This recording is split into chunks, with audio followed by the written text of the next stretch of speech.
Everybody. Welcome. I just want to say that we're so glad to have you today.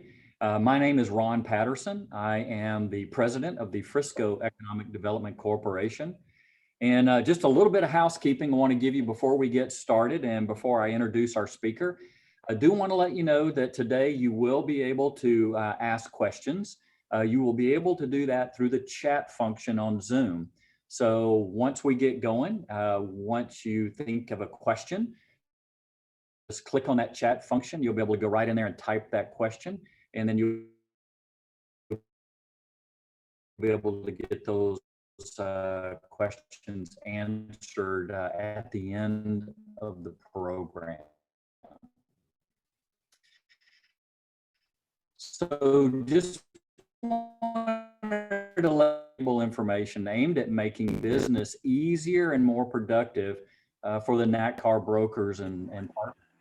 The Frisco EDC, we had initially planned to host this first event in Frisco at the National Soccer Hall of Fame this past month. But as you know, well, we ran into this little thing called COVID. And so the plans for that live event were canceled. The Frisco Economic Development Corporation looks forward to working to bring this live event at a future date and time that we will determine sometime in 2021. All of that said, I also want to I have the pleasure of being able to introduce the keynote speaker today. It's Dr. Mark Dotzour.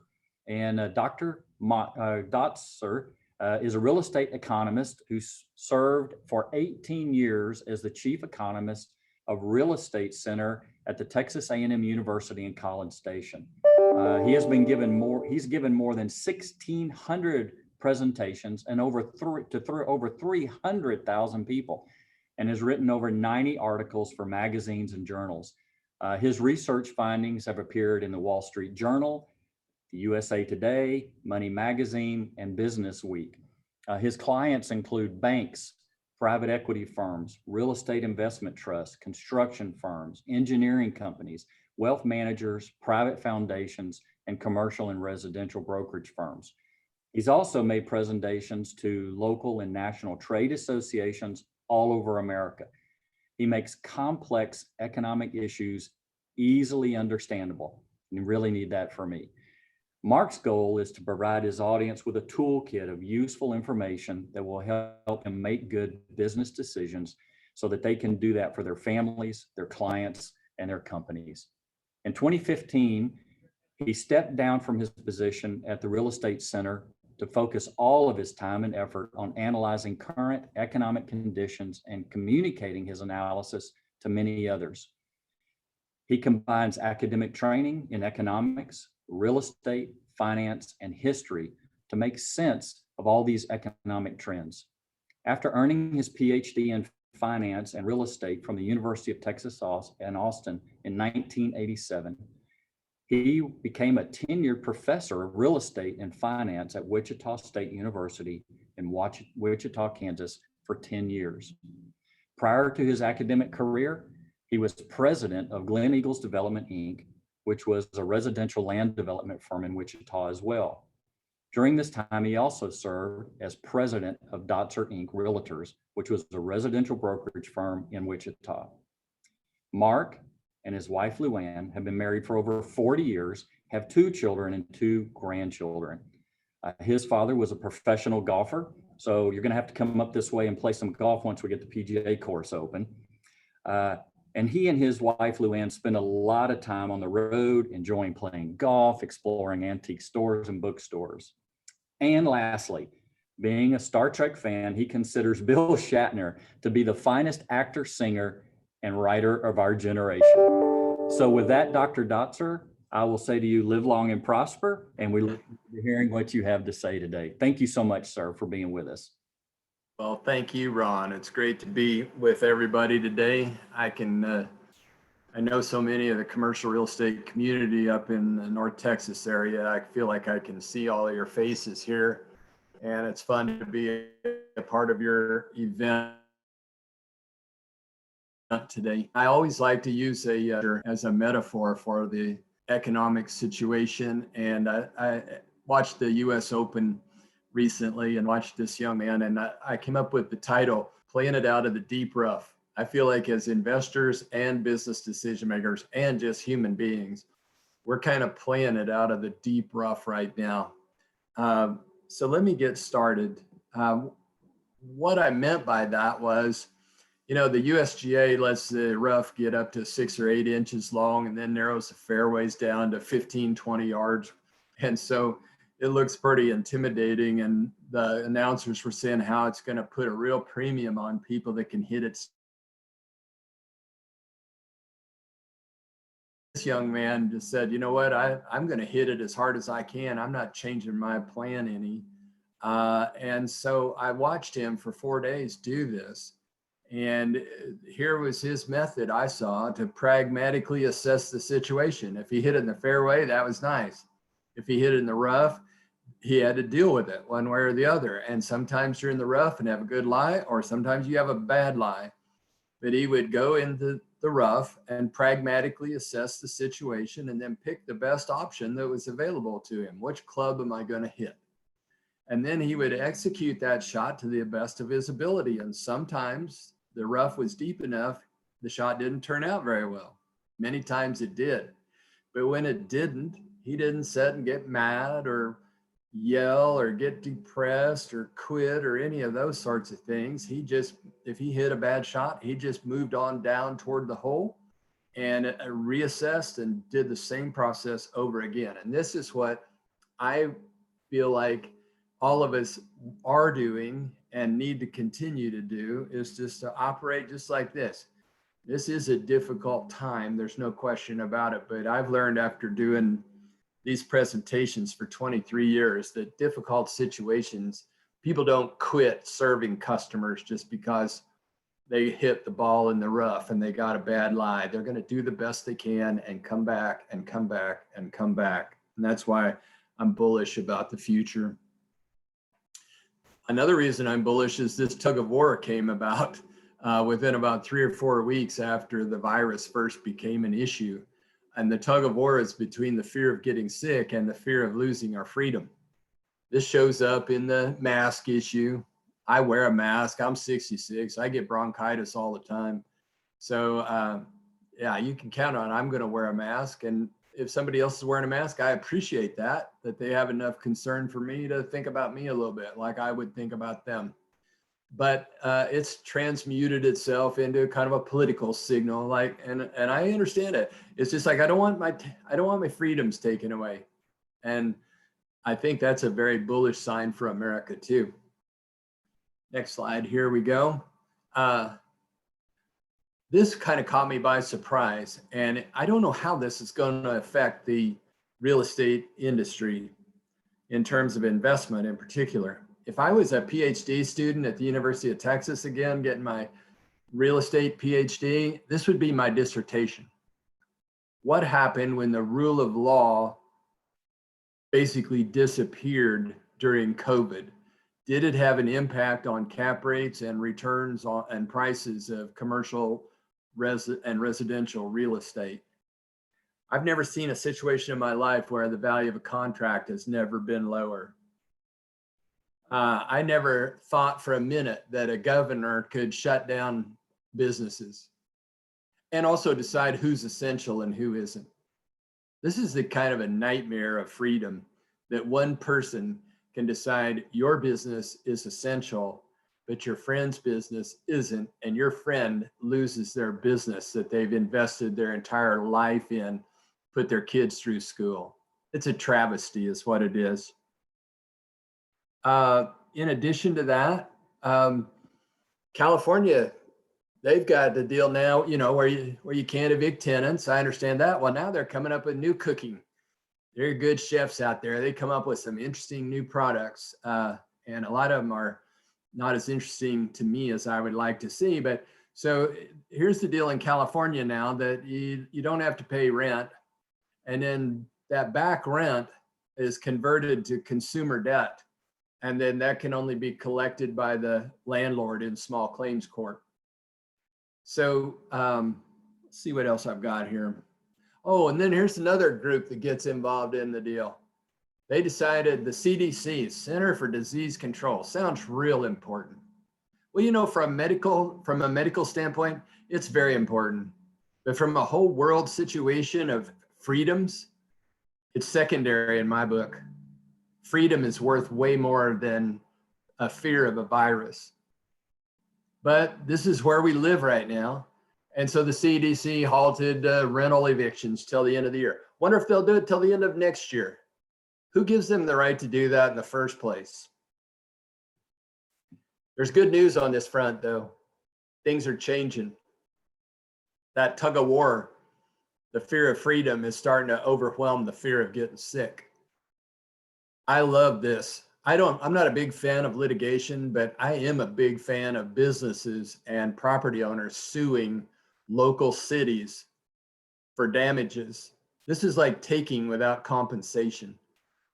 These people, these small business owners in Seattle, they've been paying their property taxes, they've been paying their sales taxes, and all of a sudden their local government just decides we're not going to offer you police protection, no public safety.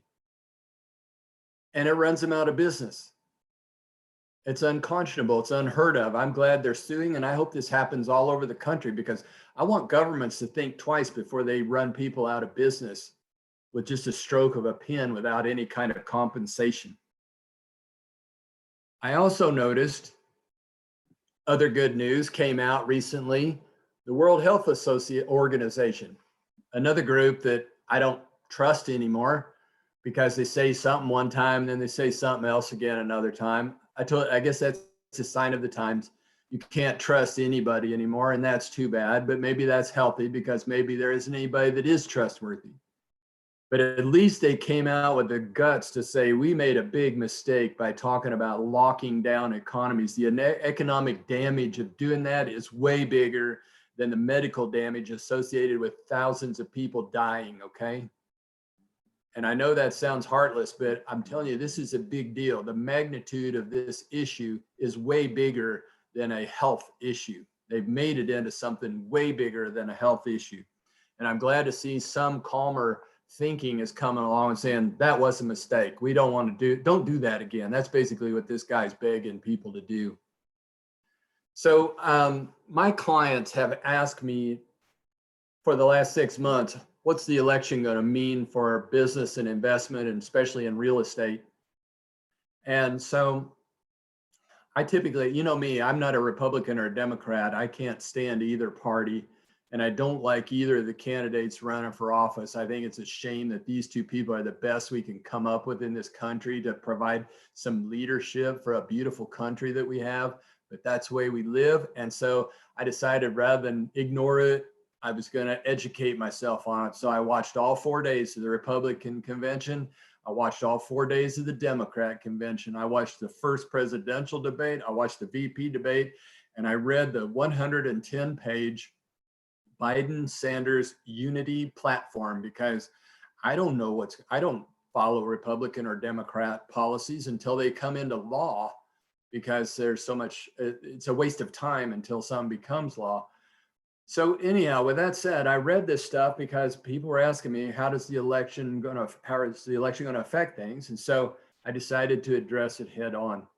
I'm going to talk about the Biden-Sanders policy. Somebody in a Q&A said, how come you're not talking about the Trump policy? Well, number one, this isn't a political rally for either party, and I'm not a media person that's supposed to have equal time, okay? I'm not going to talk about Trump's policies because even though there's a 50% chance he will get elected, 50% chance Biden will get elected. So I don't know. But what I do know is we've had 4 years of Donald Trump policies and we know what they are. And after sitting and watching their convention for 4 nights, I didn't hear anything different from what they're doing now. So there's no reason for me to waste the 60 minutes we got here reminding you of something that you've heard 100,000 times. So there's the answer to why I'm talking about Biden's plan and not Trump's plan. I don't like either one of these candidates, even the slightest, just because you can't trust them, what they say and what they do. Just too much mismatch, standard politics for me. So anyhow, let's talk about the Biden-Sanders Unity Task Force. I'd recommend you read it. It's only 110 pages. The first 2 words in the document are climate change. And within a paragraph or two from there, it says, we must embed environmental justice and climate justice at the heart of our policy and agenda. There it is. Everything that we do in this country is going to be based on climate change. So there's different facets of where this Unity platform goes, and I'm going to wander through some of these areas. For example, energy. We're going to eliminate carbon pollution from power plants. We're going to install 500 million solar panels and 60,000 wind turbines. And anybody that works in a clean energy infrastructure project should have robust wages and labor requirements. That means allow them to join a union. They're going to transition 500,000 school buses to zero emissions, which I think means electric. We're going to transition 3 million federal, state, and local vehicles to zero emissions.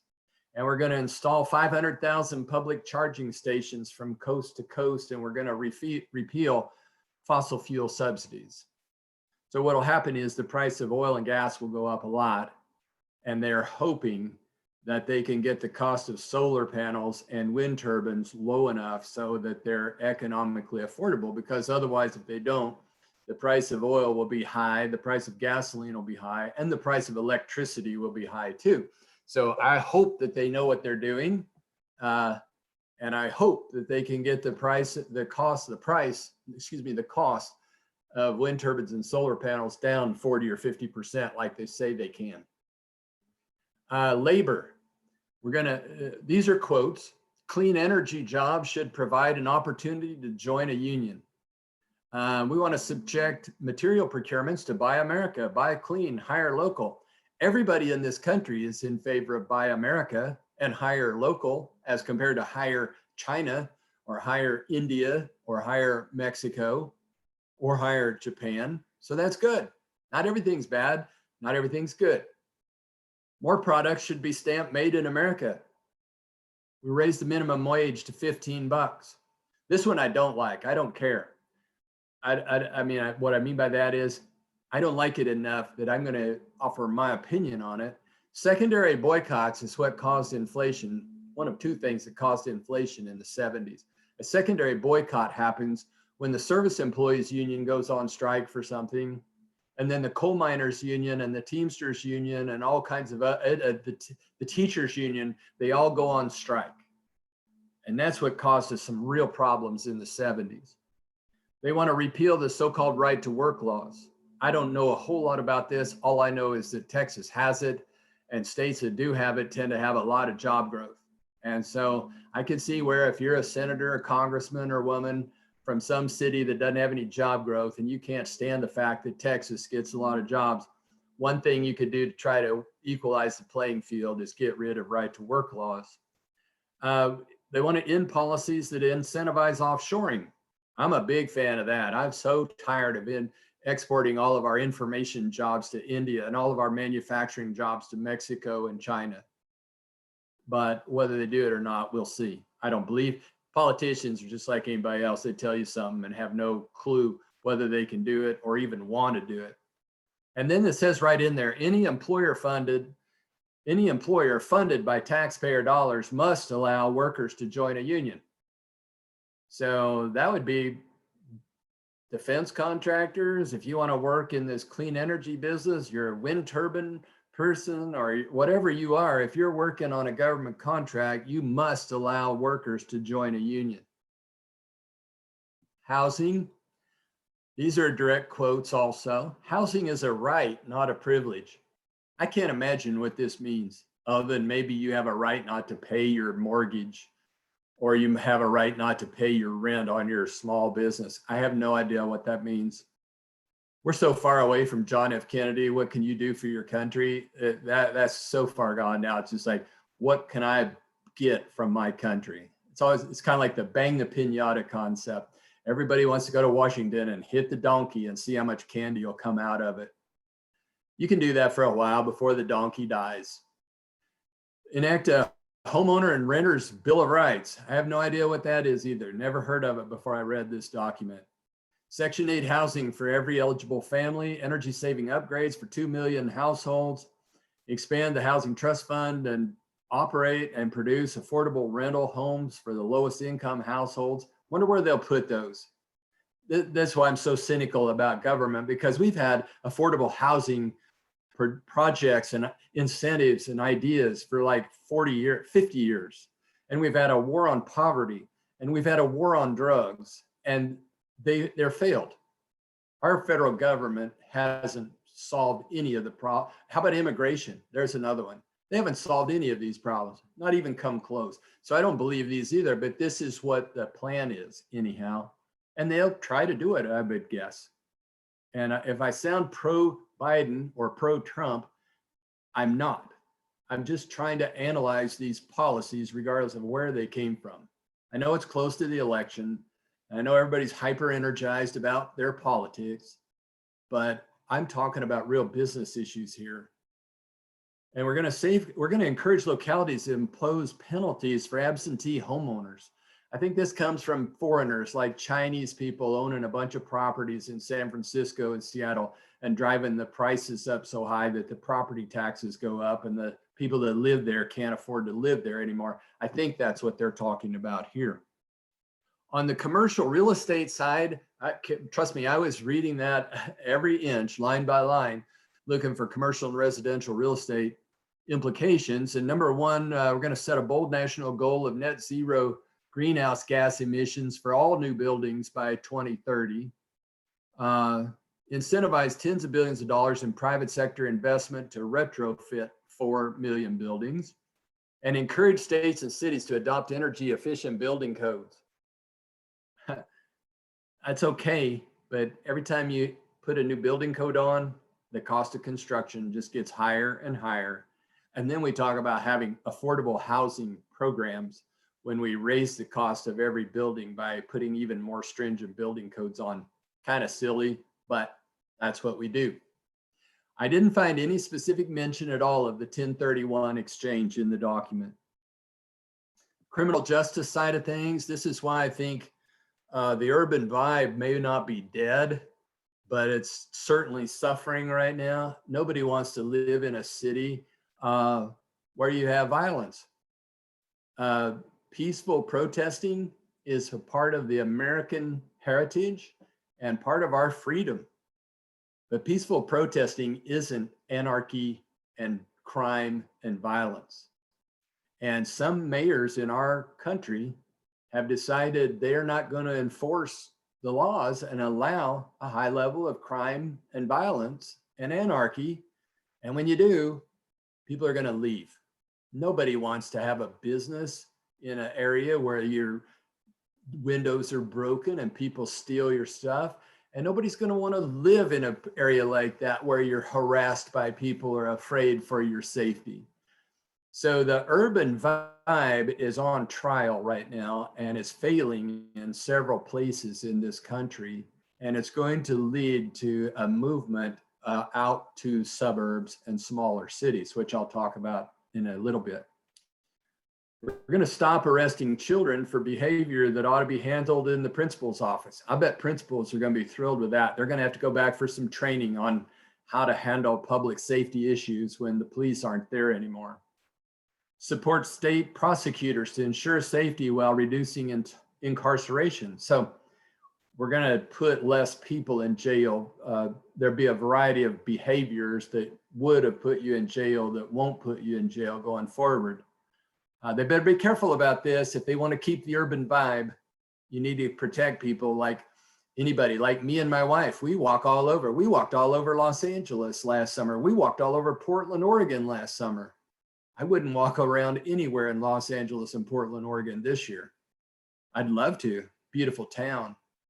But if I'm afraid of getting beaten up and robbed and whatever else, I'm not going. I don't have to go there, and nobody else does either.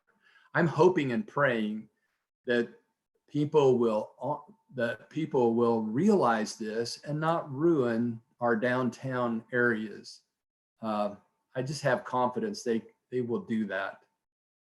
They're going to create federal funding for a civilian corps of unarmed first responders like social workers, EMTs, and mental health professionals who can handle nonviolent emergencies outside of the criminal justice system. So I'm going to try to try to replace policemen with some other kinds of people to hopefully do a different kind of job. I don't know if these people are prepared to do that yet, but maybe they'll change the college curriculum for these uh, jobs and help train them for a different world that they'll be moving into. And finally, ensure that victims can seek justice through civil litigation. So you can sue the cops, you can sue the city if you don't like the way things went down. And I'm afraid it might make it harder to hire policemen in the future. It might take the fun out of being a mayor too, when you can be sued for stuff like that. When you're trying to keep a nice urban vibe going, but you can't arrest anybody and you get sued if you do. Taxes in the Fed. On the tax side of things, make investors pay the same tax rates as workers. That just means get rid of the cap gains rate. Bring an end to expensive tax loopholes. That's another quote. All these are quotes. I don't know what those expensive tax loopholes are. I'm sure they don't tell you that before the election. But it kind of gave me goosebumps when I saw that, because I'd been looking for 1031 all the way through there. And I have a feeling that that might be one of these. And I have to say this about Donald Trump's revelations about his tax returns. The fact that he owns a lot of real estate and doesn't pay any tax, that doesn't surprise me. That's why you own real estate. But a lot of people don't understand that. And so if there was any kind of bias whatsoever against commercial real estate, I would say the people that were biased against that in the first place are going to be super energized now when you find out that you can not pay taxes through depreciation and stuff like that. So if you're in favor of a 1031, I would encourage you to make heavy donations to realtor organizations that are going to lobby on your behavior, because I'm pretty sure they're going to need it. Corporate tax rate's going to be raised, estate taxes raised, and we're going to provide more tax breaks for home ownership. I haven't heard what those are, but that's always good to encourage more home ownership. I'm a big fan of that. And then I was joking with my friends in the banking community.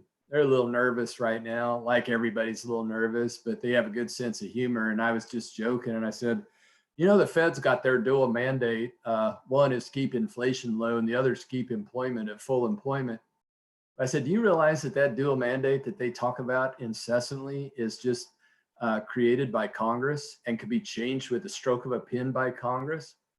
I say, what happens if we get a major change in the management of our country and they decide to rewrite the dual mandate, maybe make it a triple mandate or a quadruple mandate? And I was just kind of joking about it, and they'd look at me like, shut up, don't even talk about that. You're not even funny anymore. And then they'd laugh at me. But I saw it, here it is. You get to about page 90 or 100 in that 110 document, and there it is. Federal Reserve Act should be amended to require the Fed chair, blah, blah, blah, blah, blah. Well, when you start opening up any amendment for review in Congress, there's no telling how you rewrite those rules. I'm an economist, so when I say I can guarantee, that means with 50% chance I'm completely wrong. But I would expect the stock market to respond very badly to any attempt to revise the dual mandate of the Federal Reserve. You start doing that, that's when I'm going to start waving a flag of higher inflation ahead, which I'm not doing now. On the education front, we're going to offer pre-K for all 3 and 4-year-olds. We're going to allow early childhood educators to unionize. We're going to expand a universal free school meal program for everybody. Student behavioral issues should be addressed by education professionals, not by the police. Public schools, public colleges and universities are free for anybody that earns less than $125,000. And community college tuition is free for all students. And we're going to forgive some student debt and allow student loans to be discharged in bankruptcy. So that's kind of what I saw out of the Biden platform. And I know how political platforms are. It's likely that 80% of it is nothing. That's why I don't spend a whole lot of time looking at politics until the laws are passed. Then I But in this particular case, I just wanted to know for myself what the world might look like in another 60 or 90 days, depending on how the election comes. So I want to talk about the economy as a whole, because we're all interested in whether real estate buildings will stay full or get fuller. And I see the economy recovering, but I'm looking for a second wave of layoffs in the next 90 days. It's almost like the storm before the calm. I'm really optimistic that somewhere around May and June next year, things are going to look a lot brighter. That's in my opinion, it's my intuition, and I could be wrong. I get it. But I've been going on my opinion for 1,700 presentations now and my intuition, and it served me pretty well up to this point. I am betting on a recovering economy by May or June of next year. The recovery is going to be uneven. Forget all this stuff about V-shape, U-shape, L-shape, Nike swoosh, K-shape recovery. Actually, this is kind of close to a K, I guess. I never heard of that before. But it's going to, when people ask you about the recovery, the answer is it's going to be different for every city, every community in America, depending on the nature of the job base in your community. The green lines are the good ones. The red lines are the tough ones. We're going to have more warehouse space all over the country because just-in-time manufacturing is okay until we find out then all of a sudden you can have shortages, and we don't want to do that, especially in a lot of things. And so that's why you see Amazon and others building warehouse all over the place. We're going to have more demand for open spaces in the suburbs. A lot of people are going to want to move out of the urban area and either rent or buy a house out in the suburbs. And that's going to create a lot of demand for single family, multifamily. It's also going to create a lot of demand for possibly suburban office out there, and also the retail that goes with new development. I've been saying this since March, and now brokers are calling me and saying, hey, that's working. We're doing suburban. See, because the thing is, so you got mom and dad working from home in a small home, and the people that want to buy out in the suburbs want a home with an office. Well, if you got both of them working, you need more than one office.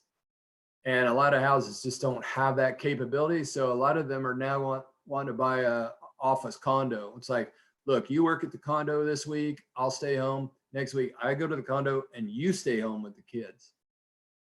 And mortgage refinancing at 2.9, I thought it might go as low as 2.5. But it didn't have to. The Fed didn't have to lower it that far, because at 2.9%, everybody's refining, and that's giving everybody a tax-free pay raise, and that will help us get out of this recession. On the difficult side of it, if you live in a town that's heavy with convention and tourism, it's going to be a long, cold winter. If you live in an area that's got a big airport, nobody's flying. This is where the layoffs are going to continue to come from in these major areas, including oil and gas. And oil and gas prices will stay low unless we get the new green revolution and regulations start to come on to oil and gas, and you end fracking. I listened to both sides of that. I listened to 4 nights of the convention by the Democrat convention. I read the 110-page report. I heard Biden say point blank he was going to ban fracking at one event. And then I hear he say he's not. So I don't know. It just tells me he's just a standard politician that will tell you anything to get elected. So I don't know exactly. Now they're saying he's going to ban new fracking. So who knows? But the fact of the matter is, if the green energy revolution comes around, the price of electricity will go up and the price of gasoline will go up a lot. And that's not a bad statement. That's a fact. If you're a big fan of the Green New Deal and you want everything to be powered by electricity, then you want gasoline to be super expensive, so that people will say, I'd rather have an electric car because I can't afford gasoline. So I'm expecting to see oil and gas prices go substantially higher next year if we decide to go with the Green New Deal. So anyhow, here's your list. This is where the difficulties are. You know them as well as I do. City and state government spending is really challenged right now too. This is initial claims for unemployment. I put this in here so you can see what a big government mistake looks like. Initial claims, that's when you first sign up for unemployment. Going back to 1965, the gray bars that are coming down are when we had recessions in America. And you can see unemployment goes up during a recession. And in the biggest one of all, 2009, it went to about 700,000. We went to almost 6 million. That's when a government closes down all the businesses. And it was a big mistake. And that's why the World Health Organization is saying lockdowns are a big mistake. And so I hear a few politicians still talking about we might have to lock down again. I'm not sure the American people will allow themselves to be locked down again. And I hope they don't, because this was a disaster. On the economy side, there's starting to be some good news. When you're in a recession, and you know what, it's funny, we were in a recession definitely starting in March, but we're out of a recession now. The economy, the GDP dropped like 35% plus or minus, we'll round it off, dropped 35% in the second quarter, and it's up 28, 30% just now in the third quarter. A recession is 2 consecutive quarters of negative GDP. So we don't have it. So technically we're out of the recession. It's a matter now of how slow and how long it will be before the recovery happens. The good news about a recession happens when you're in a recession, things are declining. And the best news, the first good news, is when you stop going down. And I'm going to show you some slides here that show that it appears to me we have stopped going down and we're starting the long process of recovery. And why I say it's a long process is because small businesses are just absolutely getting hammered. Audiences would ask me, why is the stock market at a record high when small businesses are doing so bad? And the answer to that is because small businesses don't trade on the S&P 500 or the Dow. Small businesses, this is from the Society of Human Resource Management. They surveyed their members in May. 52% said they'd be out of business in the next 6 months. 52% of the small businesses in this country think they might be out of business in the next 6 months. Just back in late August, the National Federation of Independent Business, it's another survey, same thing, small business, that's their membership. 1 in 5 say they'll have to close their doors if economic conditions don't improve in the next 6 months. You see why the chairman of the Federal Reserve, Jay Powell, and the Secretary of the Treasury, Mnuchin, have been negotiating with Nancy Pelosi for the last 2 months, begging for CARES, another stimulus package, another $2 trillion stimulus package. They see what's happening here, and they know that they need another stimulus package, and they're not getting it. And so that's why I think we're going to be in for another round of layoffs, because that's what the first stimulus was all about, was to help businesses keep workers and stay in business. And now we've cut that off. 2 more surveys, just in case you think I'm just cherry picking some to make a point, which I never do. Yelp says they found 80,000 permanently shuttered businesses between March 1st and July 25th. 80,000. Another survey by the U.S. Chamber of Commerce in July, 58% of small business owners say they're worried about closing. See what's going on here? This is why we need another stimulus package. Because if we don't get it, these people are running out of oxygen. They've run out of oxygen. I don't know what they're still living on. And it's a travesty, because this is the backbone of our country. More signs of the recovery. I wish Wolf Blitzer would say this on TV just for fun, or somebody on MSNBC or Fox News or Al Jazeera or Russia Today, any of those propaganda organs that you see on TV that I never watch. There's 6 million jobs open in the country right now. Nobody will ever report that, because that's good news, and that doesn't fit with the narrative of crisis and calamity. More good news.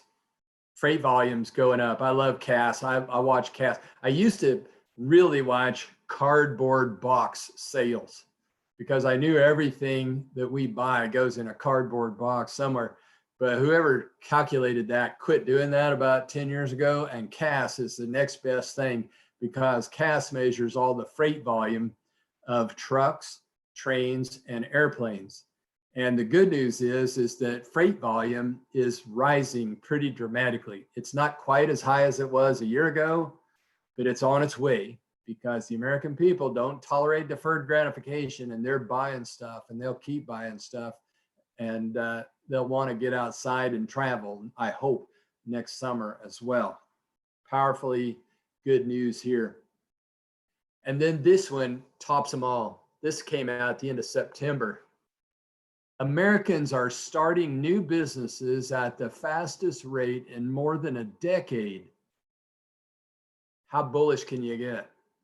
What that means is that yes, a lot of people are in jeopardy of losing their business and will. But the entrepreneurial spirit in this country is more powerful than any country on the planet. And that's why I've always been bullish about this country, because we have freedom. We have a rule of law. We have private property rights. Maybe they're in jeopardy, under duress a little bit right now, but a whole bunch of lawsuits will probably help quite a bit. Plus voting too. Voting for people that won't close businesses. Yeah. So anyhow, you can see why I'm not just making up the fact that there's some bullishness out there and some good news out there. We just got to get through what I'm describing as kind of a dark, long winter. So let's talk about real estate. There's a huge global interest in American real estate still. Why? Rule of law, private property rights.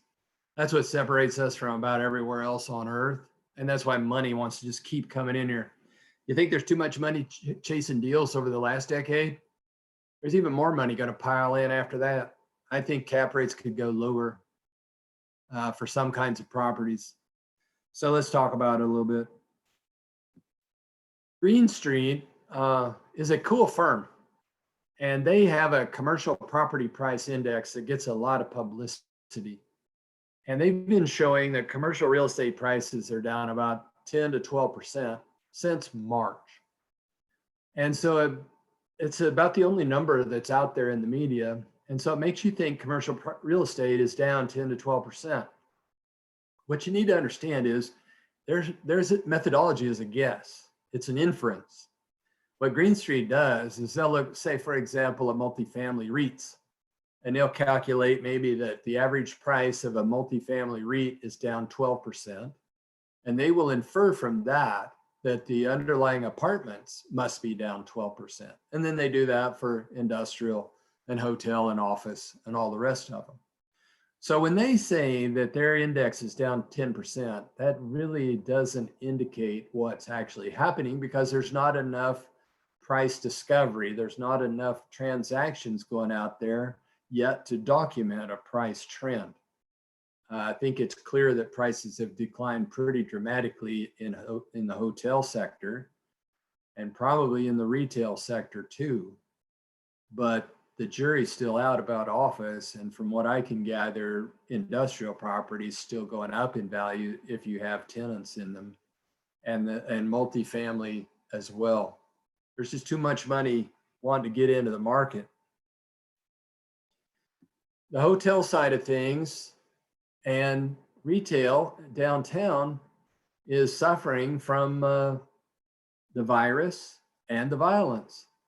And so hotel capacity is down dramatically, not just because of the violence. That's in a small sector of our whole US economy. And I hope it stays in a very small sector and doesn't spread to other cities around the country. So anyhow, the hotel industry is under intense duress. And I personally think there's some real investment opportunities here if you know what you're doing, because I think people are going to be traveling again starting next summer. I don't think it'll be back to 100%, but I have a feeling the number of people staying in hotels in July of 2021 is going to be quite a bit higher than July of 2020. So I think there's some investment opportunities in hotel if you know what you're doing. The office market is kind of in uncertain waters right now. If you listen to enough media, you'll think that everybody's going to work from home and never go back to the office. And there's something to that this time around, because I think managers and owners of businesses have figured out that they can manage productivity of their workers when they're working from home pretty well. And I think workers like it. They like working from home too. And then you throw in the WeWork deal and the Regis deal. And so there's a lot of negative energy toward the office market right now. And I don't know. I'm not even going to offer a guess right now. We're just going to have to wait till the dust clears and the all clear is sounded for the virus, and just see what happens. Because I also hear about Zoom fatigue. People are tired of doing that and want to get back to the office. So I don't have enough information to know about office just yet. It's definitely less risky than retail and hotel, and in my mind, more risky than industrial and multifamily, or single family for that matter. Microsoft, this is a headline here. I'm seeing this quite a bit. It's like, go ahead and work from home. We're good with that. In fact, we sell products that enhance. So I can see Microsoft doing this for this headline. Because see, we can do it, so you can do it. And that way you can use a lot more Microsoft products. I get that, but there is clearly a move this way. And then money coming in for deals. I mean, you can't get enough of it. Who's going to invest money in a bond market with no yield? Let's say you're trying to invest money for retirement and you got a traditional allocation, 50% bonds, 50% stocks, 50% of your portfolio is earning nothing. How are you going to retire? And so if you don't like bond, you can't get a yield out of bonds, and you don't like stock volatility, that leaves real estate. And that means money's coming into real estate. And then it gets kind of hyperventilated. This is something new to me, I think, is that the volume of money coming into real estate is growing every year. That's not new. But that money that comes in that traditionally be spread out across several property types, I'm not sure a lot of people are going to want to invest in hotels and retail right now. So what that means is all that money that's going to be funneled into real estate is going to go into multifamily and office and industrial. And so I could see cap rates on those three types actually getting smaller, especially if you have credit tenants in the building.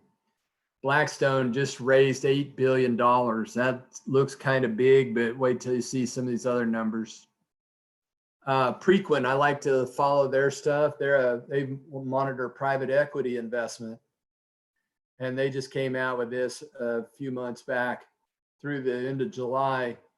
Dry powder means that the general partner has raised $1 billion from investors, and they're promised to go out and invest in real estate and get them a good return on their money. They call that dry powder, and they measured 204 billion in dry powder, which I like the word record too. It's the highest they've ever seen yet. So if you think there's too much money chasing deals, just remember that Blackstone's raising money and private equity's raising huge money. And that doesn't count international investors who aren't too fond of investing in Russia. Remember 5 years ago, invest in Russia, Brazil, India, and China. It's the BRIC countries. Nobody wants to invest in any of those now. So it's all, for the most part, either here or the United Kingdom. That's about it if you like the rule of law. And then one last one on this, institutions. Those are pension funds, insurance companies, and endowment associations. The allocation toward real estate, they used to be back a million years ago when I was at UT doing my PhD, the allocation for these institutions was about 50% stocks, 50% bonds. And in the late 80s, they decided to go 5% real estate. And since the late 80s, you can see now they're up to 8, they're up to 9, then 9.5, then 10. and now 10.5. The only mistake these people have made over the last 30 years is not having a 50% allocation to real estate like I had in my account, but that's not standard investment strategy. And so they can't do that, because if they make a mistake, they'd get sued under the prudent man theory. But the fact is that they're going to increase even more. The institutional appetite for commercial real estate is getting even bigger. The housing market's on fire because of low mortgage rates. There's going to be enormous demand for new housing subdivisions. The land markets, I think, should be very strong in suburban areas as people want to move away from the urban scene and get out into the suburbs and even into smaller cities. And prices will escalate because supply just can't keep up with demand. Renters are flocking to suburbia. I'm just showing the facts here, just so you don't think I'm just making this stuff up. And investors, big investors, Wall Street's decided to pool lots of money and buy houses. So the housing shortage is going to continue unabated going forward, which is going to cause prices to continue to escalate, which will also be bullish for apartments as people can't afford to buy homes. And then I want to finish here by talking about interest rates and inflation. Rates are going to stay low. The Fed said they were going to keep rates at 0 through 2013. And people thought, wow, that's a long time. And then I got to looking at the history about what did they do the last time around. Well, they lowered the rate to 0 in December of 2009 and kept it there for a full 7 years. I would bet that it's more likely that it's going to be not 2023 when they stop rates at 0, more like 2027, be my guess. And another reason that interest rates are going to stay low is because the federal government can't afford for them not to stay low. Over the years, in the last 20 years, the Fed has refinanced their debt, just like you've been refinancing your buildings. Their debt average interest cost was 6.5% in 2000. They've refied it down to 2.3 today. So that's why the debt just keeps going up and up and nothing ever happens. There's no cuts in spending, no crisis of any kind. Then you might ask me, well, what happens when rates go up? Well, let's look at that. So the federal debt is $27 trillion. If interest rates went up 2%, the interest expense would increase, not total interest expense, just the increase would be $540 billion. Look over at the pie chart down in the around 8 o'clock on that clock there, and you notice that Medicare outlays were $580 billion. So the answer to your question would be, is what happens if interest rates go up 2%? The answer is that the interest cost to the government would increase to the point where it would completely wipe out all Medicare funding, or it would wipe out more than half of all Social Security funding, or it would wipe out about 75% of all defense spending. No taxpayer, no voter is going to want to vote for this. And so when the federal government says, well, or would you like for our Federal Reserve to keep interest rates at 0 and print 4 or 5 trillion a year and keep the 10-year treasury at 1%, which would you prefer? And the American people say, I'll take that, please. I'll take those low interest rates. So when people ask me now, what happens if interest rates go up? I'm going to say they won't, because our government can keep them low. They know how to do it, and they can keep them low. And if you don't want to buy a bond with low interest rate, they don't care, because they can print money and buy them themselves. That's what's been happening all over the world. And so let me close with a couple of comments about inflation, which I don't think is going to happen, but a lot of you may disagree with me. And if you do, here's how it does happen. And I'll get right to the point here. In 2020, you can't have sustained inflation unless you print money continuously and make people spend it. You can't save it, you got to spend it. We'd have to shut off all imports or put punitive tariffs on all imported goods. We'd have to shut off globalization and offshoring, make it all American workers. Or the alternative might be is if there was another revolution in China, which they have them occasionally, where the communists in that country say, you know what, we are not even acting like communists anymore. We're going to turn our back on the West and close our country and purify our country again like they've done in the past. None of that I see is going to happen in the next year. So I rule this out. The other path for inflation is what I call what happens when the medicine stops working. Every time the Fed says they're going to lower rates, or every time the Treasury says we're going to print $1,200 and give it to everybody, or extend unemployment benefits by $800 a month or a week or whatever they were giving away, the stock market goes up 1,000 points on that. That's called medicine. There comes a point in time when you give somebody too much medicine where you start getting negative results. And we haven't seen that yet, but next time the government says we're going to have a CARES package, another big helicopter drop of money, which I think will probably happen in February or March, watch what happens to the stock market. If they find out that they're definitely going to have a helicopter drop of money, the stock market should go up a couple thousand points. That means the medicine's still working. If it doesn't, here's the scenario. They announce a new round of spending, a stimulus, going to spend a lot of money on infrastructure, all the traditional phrases to get the stock market to go back up. They announce this stuff and the stock market falls and the value of the dollar falls and people no longer want to own dollars, and gold and Bitcoin skyrocket and people withdraw their savings and buy hard assets. You know what that means? That's going to be more real estate. Money flows out of America that doesn't go into real estate. It flows out of America into other countries, and the price of everything we buy skyrockets. So that could happen. I mean, the next time in 3 or 4 months, when we decide to spend another $2 or $3 trillion, I fully expect the stock market to go up a couple thousand points. But there will come a day when that doesn't happen, and that's when we'll start talking about how to invest to protect yourself from runaway inflation. I don't see it happening at this point. So now that's the end of my prepared remarks. And if I can figure out how to do this, yeah, here's Q&A.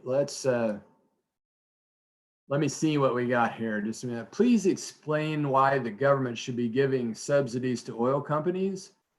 Well, traditionally, why you give subsidies to anybody is because they're your major political contributors. That's why you give corn ethanol subsidies to Iowans. That's why you promise giving free education, free college to college students.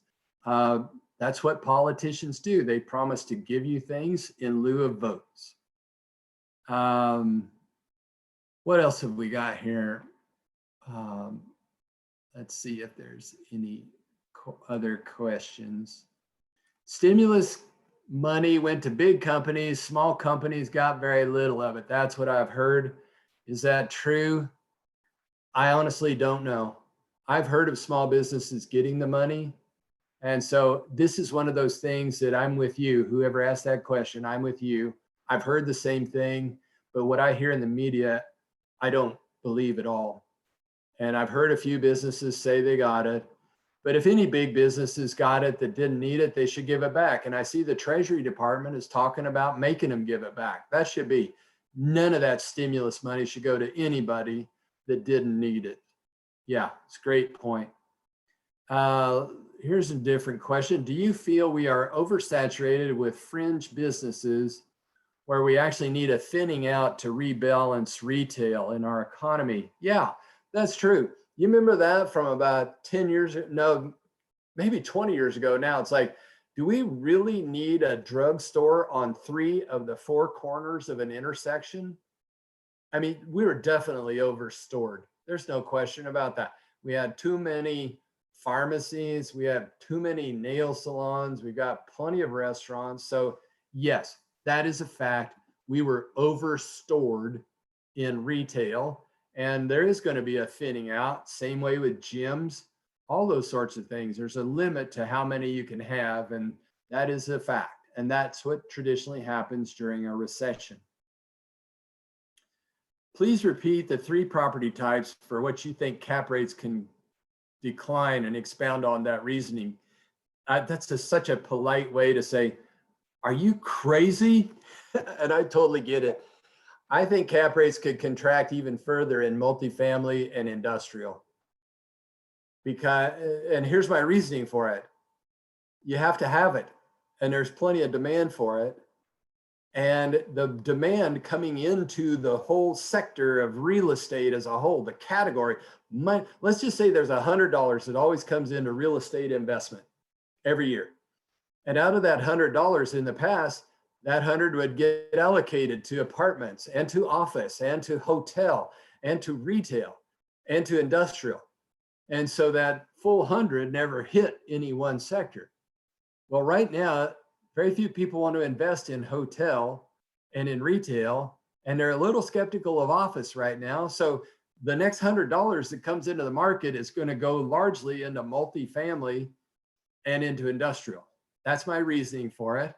And the fact is that the low yields, if interest rates are going to stay at zero and yields on bonds are going to stay at nothing for another 7 years, people are going to be happy to have an apartment building that's full of pretty good tenants with even lower yield than they're getting right now.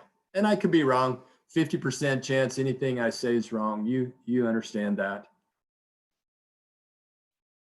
Is there a safe harbor in going forward for 401k allocations? That person, I think, is asking, is there anything you can really invest in with any confidence? And honestly, 401k contributions, man, that's tough. The place that I like to invest is in single family and multifamily apartments. If I had money to retire on, and I didn't know people in the business of private equity like I do, I would just be buying single family homes all over the town I live in. And that would be my way of retiring.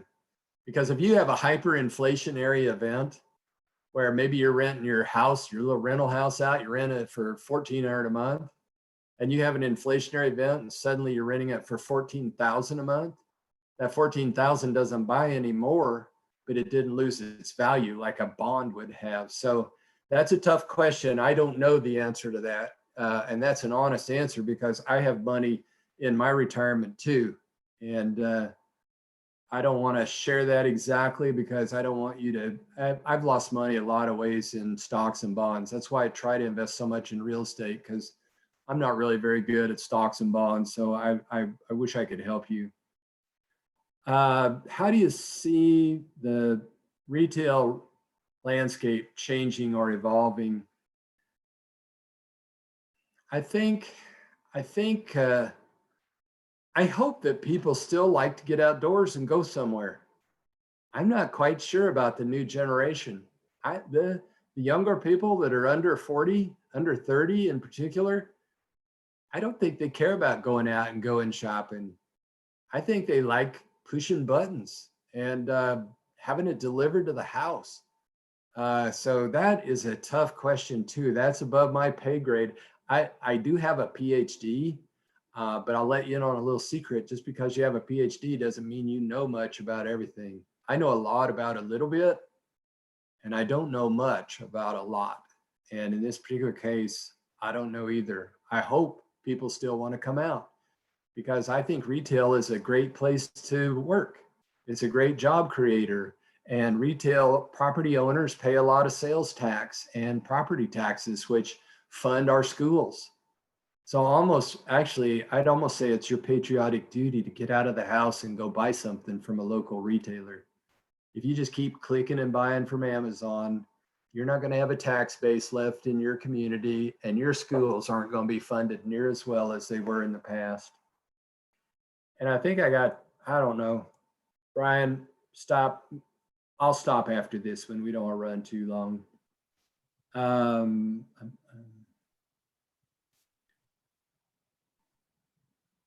With the GDP numbers today and your comments on 6 million jobs available, it seems the recovery has started. Why do you think it may be June next year before it recovers? Yeah, that's a good question. We are recovering, but it looks like we're hitting a second wave on the virus. And it looks like I hope we're not going to do lockdowns again. But short of a lockdown, it appears that people aren't afraid to close restaurants, bars, and gyms. And so I feel the reason I think we're in a recovery, but we're going to have a slowdown here, a little derailment here, is that it looks like the virus is going to come back hard on us in the wintertime. And as it does, it's going to slow down everybody's desire. Nobody's going to want to take a vacation right now to Wisconsin or someplace where there's a lot of virus. Nobody's going to schedule a convention in this kind of environment. And so why I feel like May will look better is because I think we'll be past this stage. Maybe by then, doctors every day are learning how to control and treat the virus, not get rid of it. But if you get sick, they're learning every day about what works and what doesn't work. And so the penalty for getting COVID virus, I feel, is lower now than it was 3 or 4 months ago, simply because the doctors have a lot more experience. So I feel like they'll even have more experience. So we wake up in May and it's past the winter season. We're past the flu season. We're past the virus peak again. And maybe we got a vaccine, maybe we don't, but maybe we got a treatment or maybe we don't. But at least doctors know how to minimize the chance of you dying from COVID. So many people aren't. So that's my hypothesis, is that the medical situation will be better, and the pent up demand to go visit family and stuff just going to get so high that I think people will say, you know what, I'm willing to take the risk. I'm not that afraid of getting COVID anymore because I've seen a lot of people get it and recover. So I'm going to go visit my family. I'm going to go take a vacation. And that's the reason for my optimism. And you could say, well, nice guess. And I would say, absolutely, I get it. So I think it's probably time to shut her down. Brian, let me pass the ball back to you.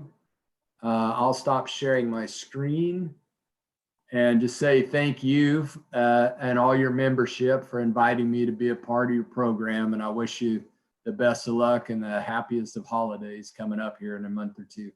Yeah, but thank you a lot, Mark. Very insightful as normal. I just want to let everybody know that we've recorded this program, so the program's going to be emailed out to all the members so you can look at it and share it with other people. We also have Mark's PowerPoint that we're going to share. We thank you for that, Mark. And to let you all know that we've got a program next Thursday, our first hybrid meeting in person and Zoom also, with a broker perspective or a real estate perspective on where we are now. Cool. And that'll be interesting also. Once again, Mark, thank you very much, and everybody have a good day.